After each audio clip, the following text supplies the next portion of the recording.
Today we'll study chemistry together. Target is to finish 140 pages for my Monday's cumulative test. So welcome back and thanks for joining the live. Let's start studying together. Some basic concepts of chemistry. Chemistry is the science of molecules and their transformation.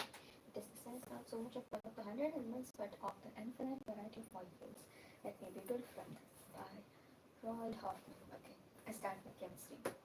Science can be viewed as continuing human effort to systemize knowledge for describing and understanding nature. You have learned in your previous classes that we come across diverse substances present in nature and changes in them in daily life. Curd formation from milk, formation of vinegar from sugarcane juice, when keeping for prolonged time, and rusting of iron are some of the examples of changes which you come across many times. For the sake of convenience, science is subdivided into various disciplines: chemistry, physics, biology, geology, etc. The branch of science that deals with the preparation, properties, structure, and reactions of material substances is called chemistry. So, what is chemistry? The branch of science that studies the preparation, properties, structure, and the reactions of material substances is known as chemistry. Development of chemistry. Chemistry, as we understand today, is not very old discipline. Chemistry was not studied for its own sake. Rather, it came up as a result of search for two interesting things. Philosophers turned Paris, which would convert all base metals except for iron and copper into gold.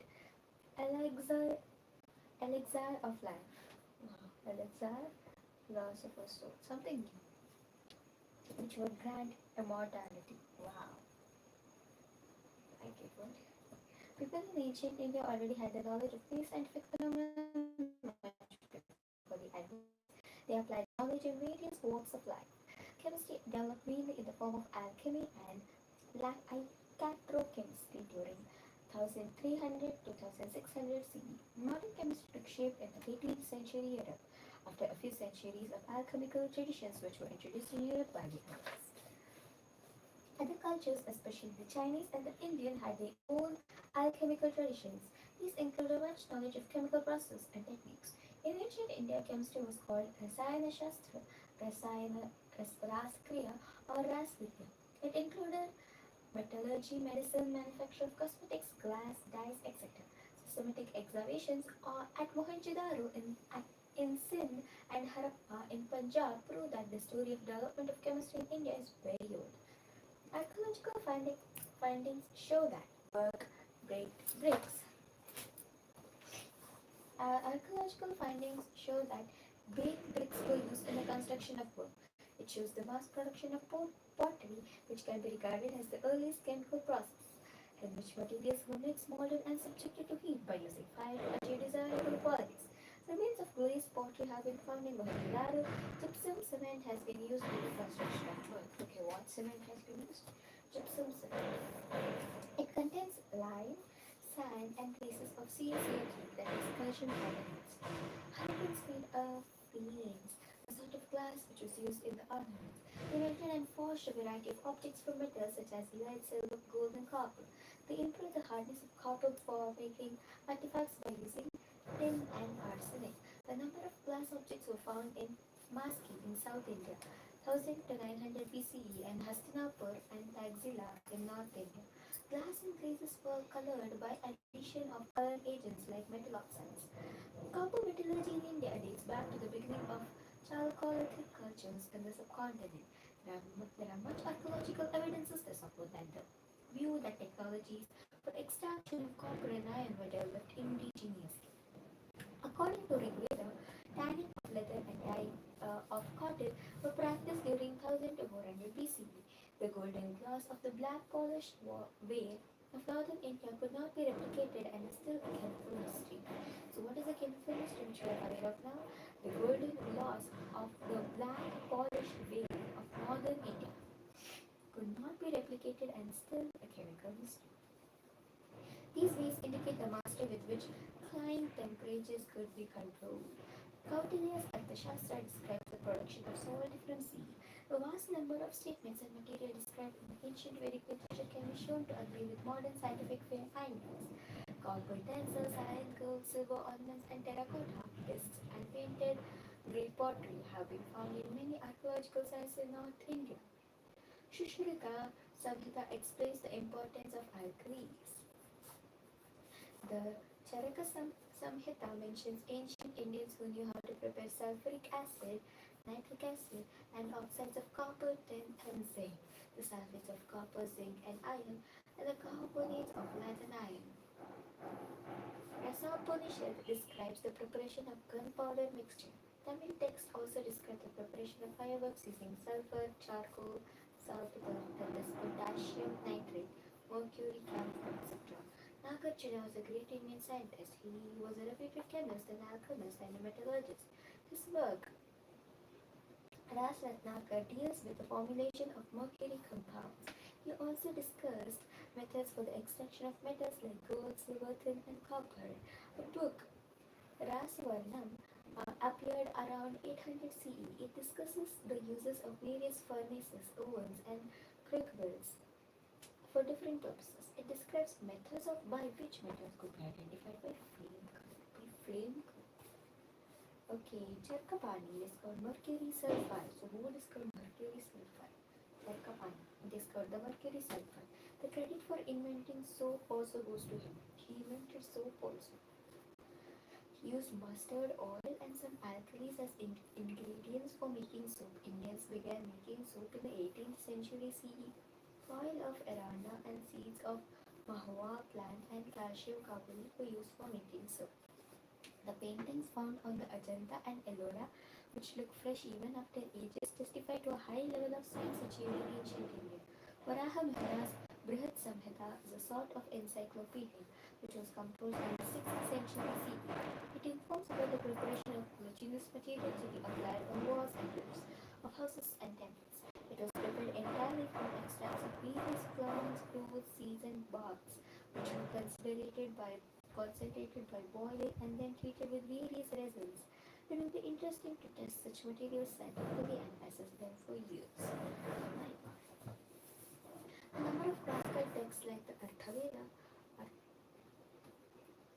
the Atharva Veda mention some dye stuff.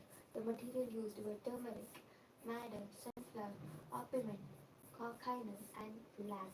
Some other substances having tinting property were Camplica, Patanga, and Jatuka. Varaha Mihara's Brihat Samhita gives references to perfumes and cosmetics. My god. Recipes for hair dyeing were made from plants. Hair dyeing at that time? Like intangible metals like iron power, black iron or steel, and acidic extract of sour rice gruel. Gandhayakri describes recipes for making scents, mouth perfumes, bath powders, incense, and talcum powder. Paper was known to India in 17th century as account of Chinese traveler Itzing describes. Excavations at Taxila indicate that ink was used in India from the 4th century. Colors of ink were made from chalk, red lead, and minimum. And it seems that the process of fermentation was well known to Indians. Vedas and Kautilya's Arthashastra mention about many types of liquors. Charaka Samhita also mentions ingredients such as barks of plants, stem, leaves, flowers, woods, cereals, fruits, and sugarcane for making asavas.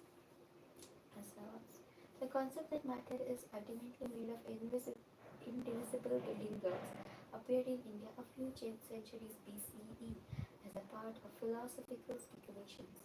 Acharya Kanda, born in 600 BCE, originally known by the name Kashyap, was the first proponent of the atomic theory.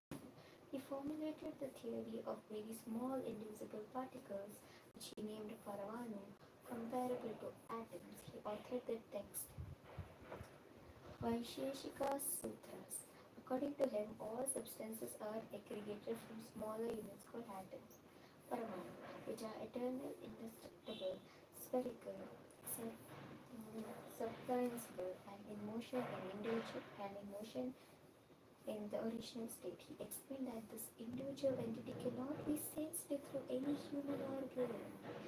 Kanda added that there are varieties of atoms that are different as the different classes of substances. He said these Paramanu could form pairs or triplets among among other combinations and unseen forces cause interaction between them. Now, he conceptualized his theory around 2500 years before John Dalton. Nice. Charaka Samhita is the oldest Ayurvedic epic of India. It describes the treatment of diseases.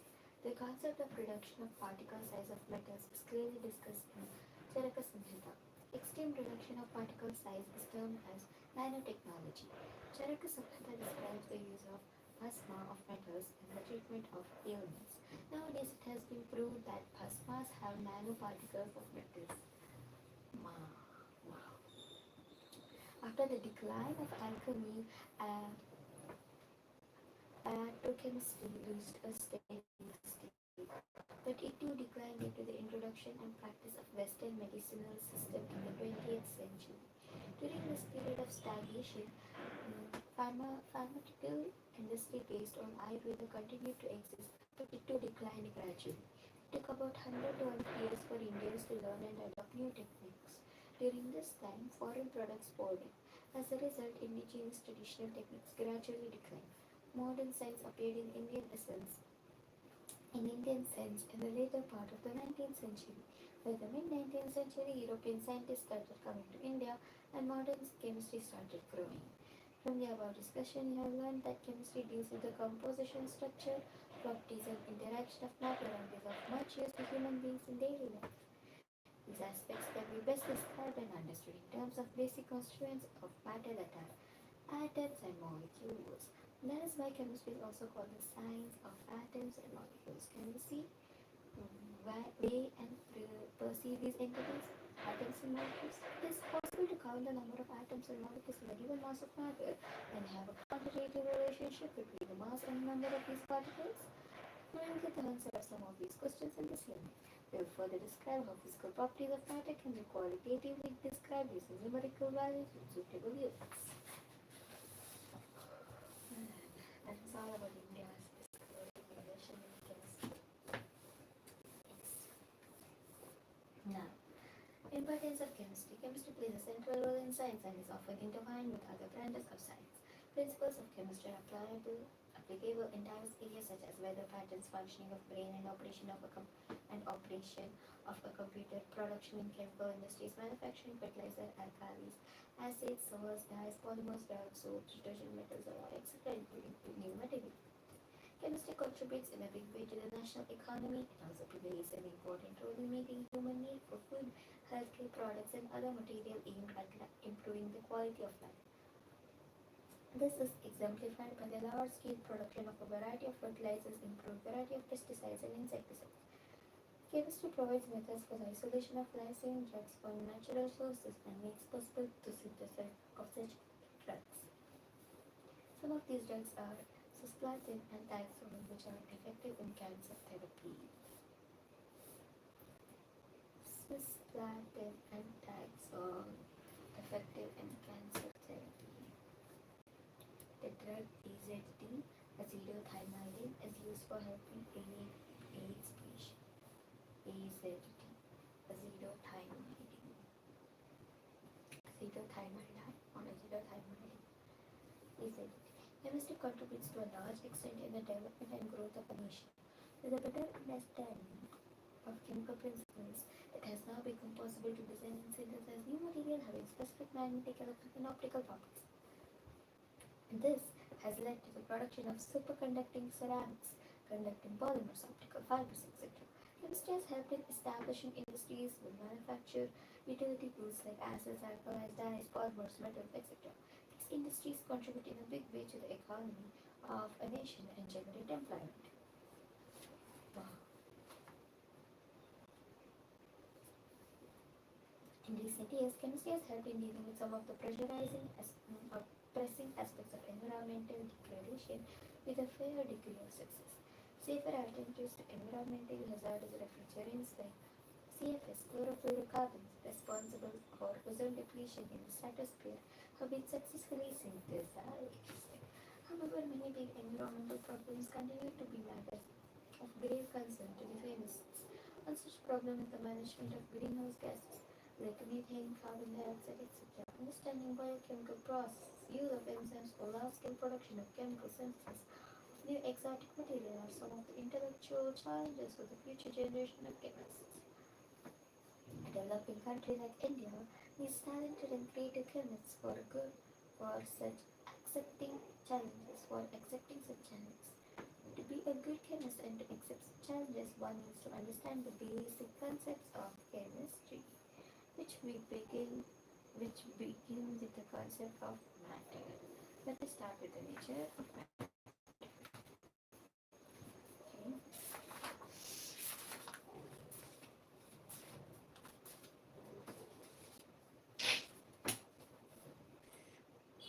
Nature of matter. You're already familiar with the term matter. From your early classes, anything which has mass and occupies space is called matter. Everything around us, for example, book, pen, pencil, water, air, or even me, etc., are composed of matter. You know that they have mass and they occupy space. Let us recall the characteristics of states of matter which you learned in your previous classes. States of matter, you are aware of that matter can exist in three states. Physical states, which are solid, liquid, and gas. The constituent particles of matter in these three states can be represented as shown in the figure 1.1.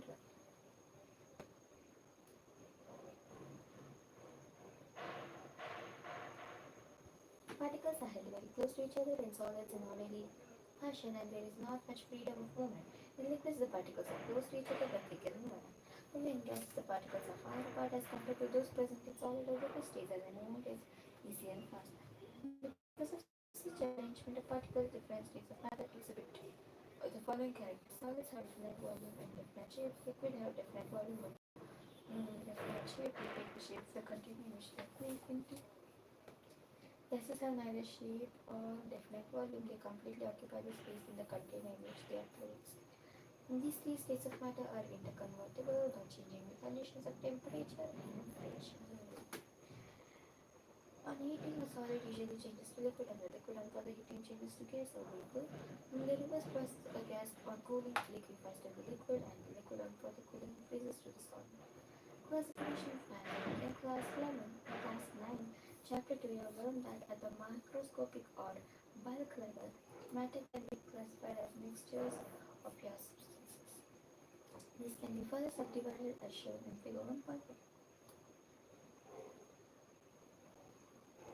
With all constituent particles of a substance are same in chemical nature, it is said to be pure substances.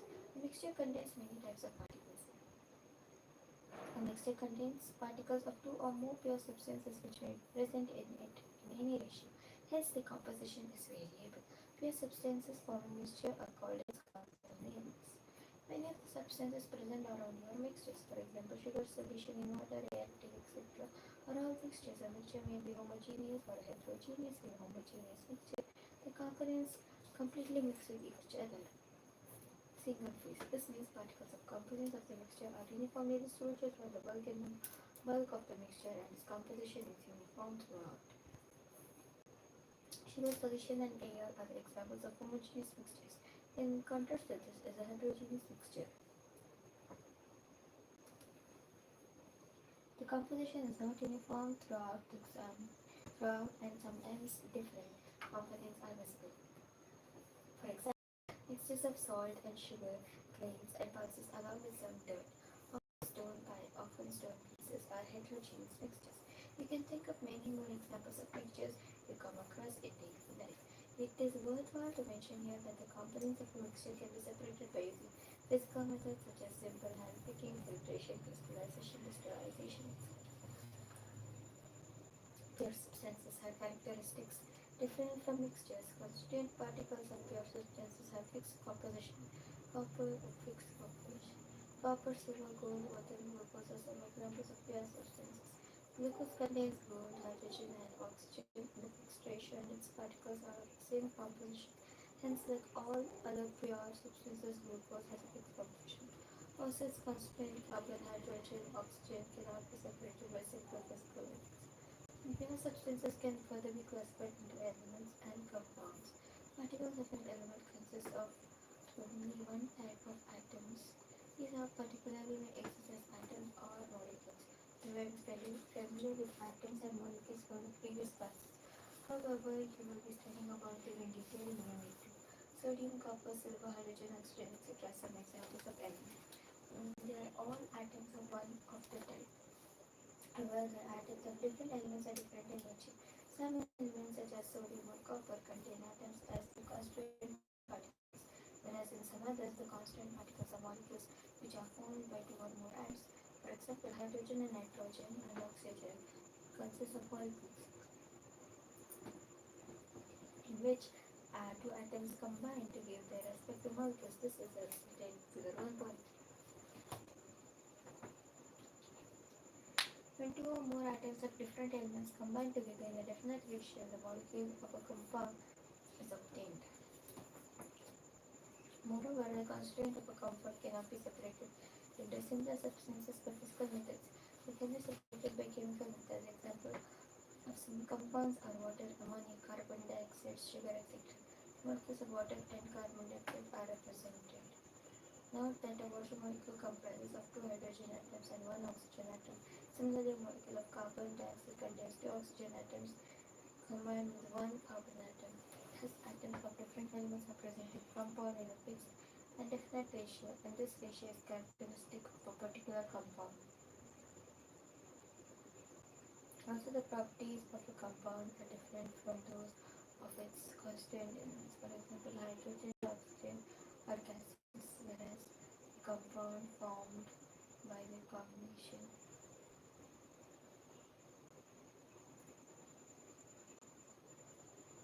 is water is a liquid. It is interesting to note that hydrogen burns with a pop sound and oxygen is a matter of combustion.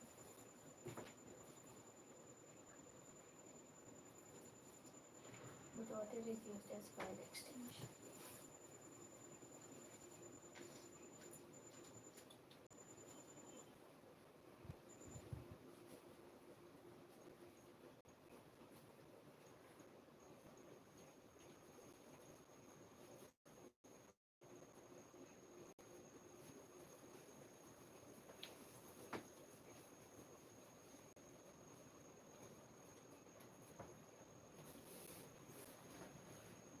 Properties of matter and their measurements. Physical and chemical properties. Every substance has unique or characteristic properties.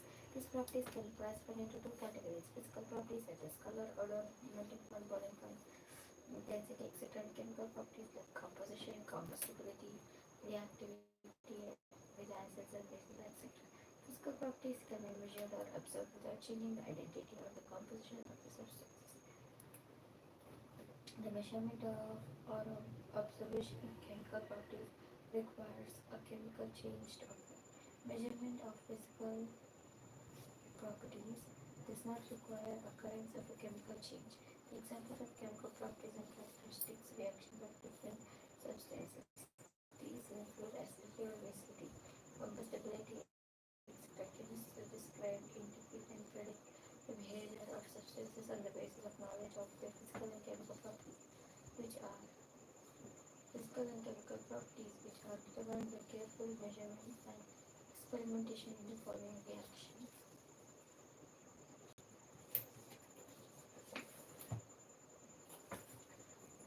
We will learn about measurement of physical properties.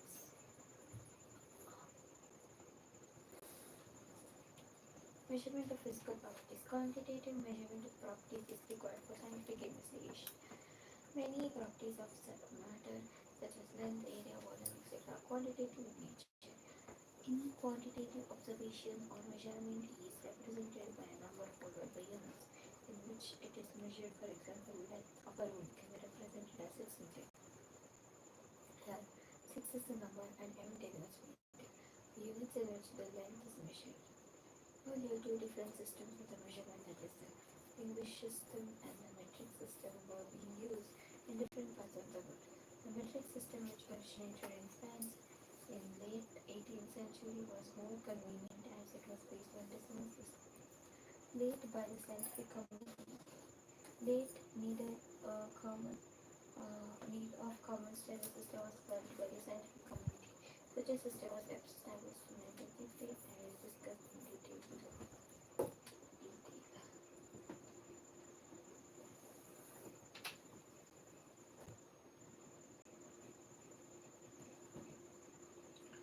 Maintaining the national standards of measure. The system of units, including unit definitions, keeps on changing over time.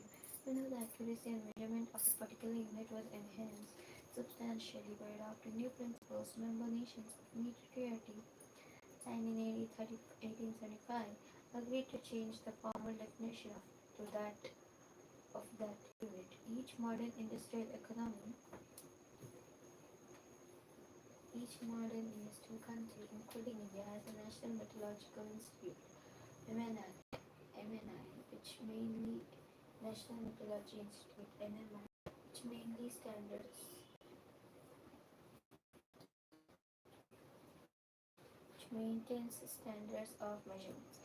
This responsible to the National Physical Laboratory in PLA, Delhi. This laboratory established experiments to release the base units and uh, derive units of measurement and maintains national standard measures of measurement. These standards are periodically intercompound with the stands maintained at other national meteorology institute in the world as well as Bureau of Standards. National standards for measurement. These standards are periodically intercompound with standards maintained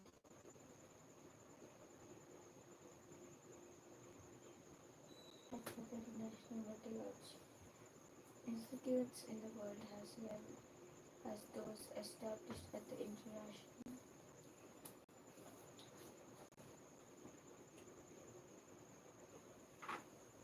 The international system of units. The French system, the international system of units in French, Louis system in international units, abbreviated as SI, is established by the 11th General Conference on Weights and Measures. Conference des for this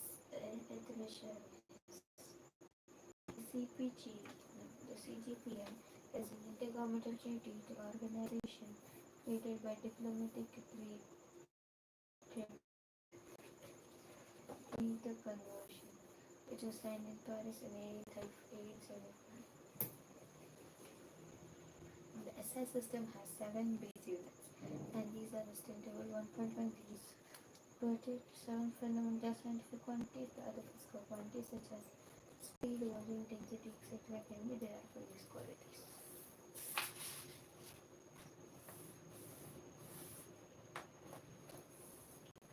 The definition of SI base units again.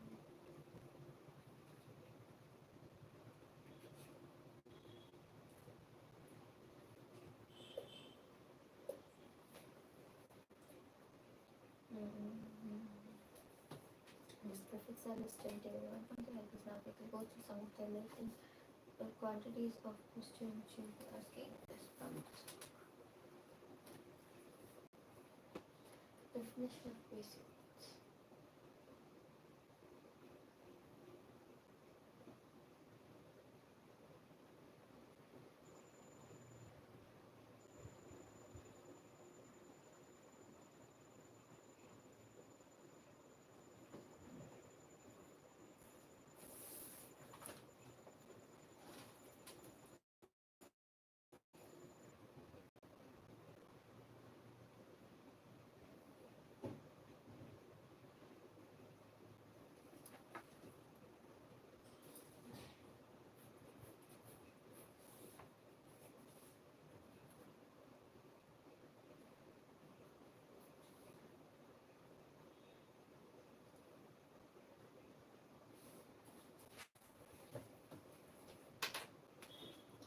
Mass and weight. Mass of a substance is the amount of matter present in it, while weight is the force exerted by gravity of an object. The mass of a substance is constant whenever its weight may vary from one mass to another due to changing gravity. Should be careful in using these laws. The mass of a substance can be determined accurately in the laboratory by using an analytical balance. The SI unit of mass is given in table 1.1 as kilogram, however its fraction named as gram and kg equals to 1000 gram.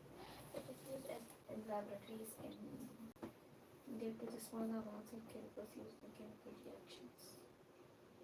Volume. Volume is a part of space occupied by substances as a unit of length cube. So in SI system, volume is units of meter cube. But again, in chemistry laboratories, smaller volumes are used. Hence, volume is often denoted in centimeter cube or decimeter cube.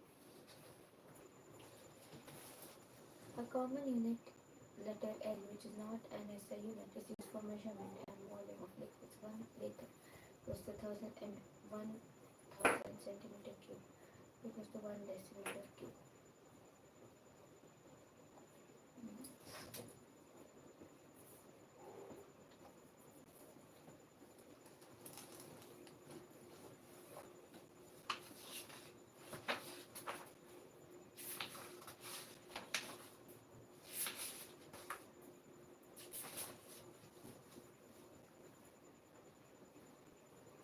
In laboratory, volume of liquids or solutions can be measured by gram, concentrator, cylinder, bullet, pipettes, etc. Or volumetric flask is used to prepare a known volume of solution.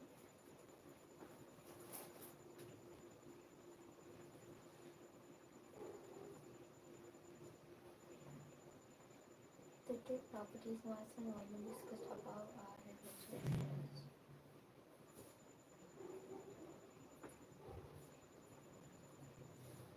Density of substances is an amount of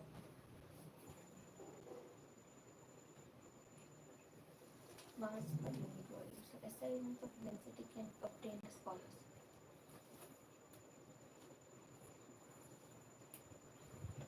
This quite is this unit is quite large and the chemist often expresses density in grams per centimeter cube, where mass is expressed in gram and volume is expressed in centimeter cube. Density of a substance tells us about how closely its particles are packed. If density is more, it means particles are more closely packed.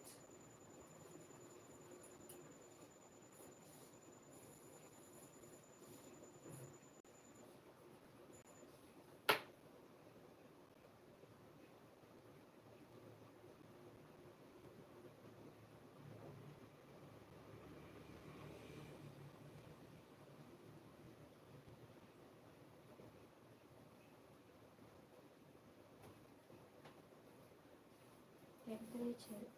There are three common scales to measure temperature: Celsius, degree Fahrenheit, degree Kelvin, degree. Here K is the SI unit. Thermometers based on these scales are shown in figure 1.8. Generally,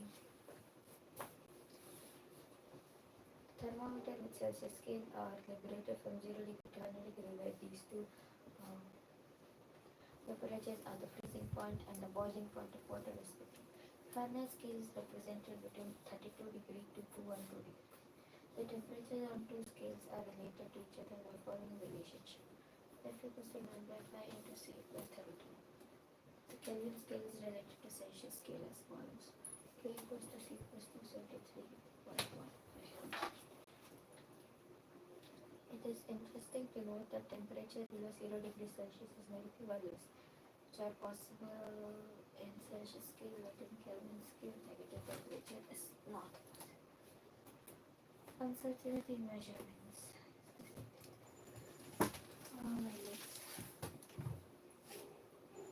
That's the second.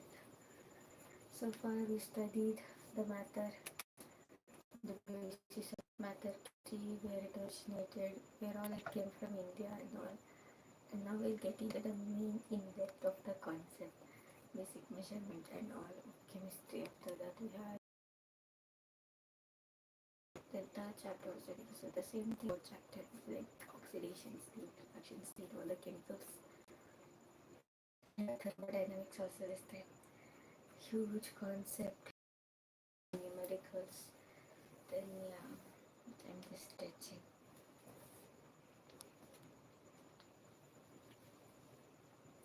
Okay.